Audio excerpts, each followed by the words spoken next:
to pick up from here and go into the future.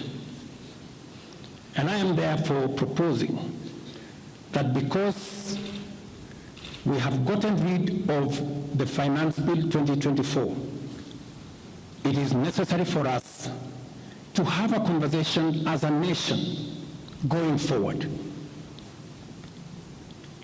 How do we manage the affairs of the country together? How do we manage our debt situation together? African security and policy analyst who joins us to discuss this issue now.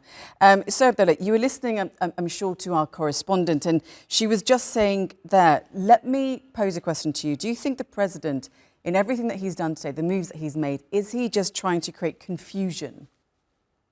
It's not confusion. I think it just demonstrates that they are lacking in imagination on how to address going forward with this, because these demands that the protesters have laid out, they are not new. They've been around. So the contrast between the president last night, so frustrated when he was addressing, he was almost livid in how he called them criminals, he called them saboteurs, he called them all sorts of names. And today he comes around and says, you are my children. So I think they are lacking an imagination in terms of how to address this. But I just want to pick up what your correspondent said from Nairobi. That was the president saying we are going through an austerity measures and all other stuff. His deputy, addressing the nation from the second city, did not mince words in when he said the National Intelligence Service and especially the director misled and did not give him, that is the deputy and the president, good advice.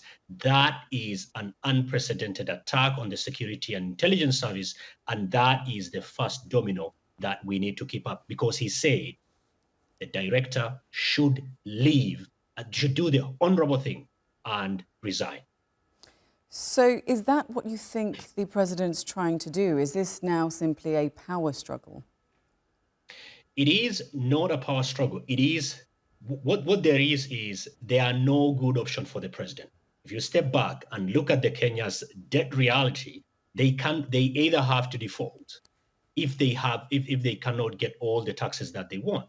And the primary problem for Kenyans is they are not opposed to being taxed. They are saying you cannot tell us to tighten our belts, and the belts are breaking, and you're living large and throwing your ostentatious life, rubbing it in our eyes. The Kenyans are not saying that they don't want to be taxed.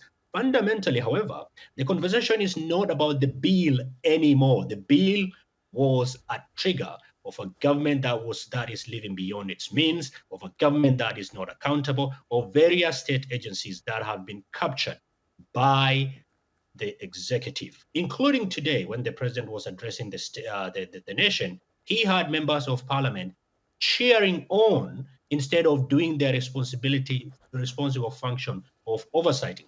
Again, the other critical thing is, on the eve of Kenya's rich, egregious human rights violation history being displayed right across over 30 counties, the Kenyan police landed in Haiti to quell or to bring peace to Haitians.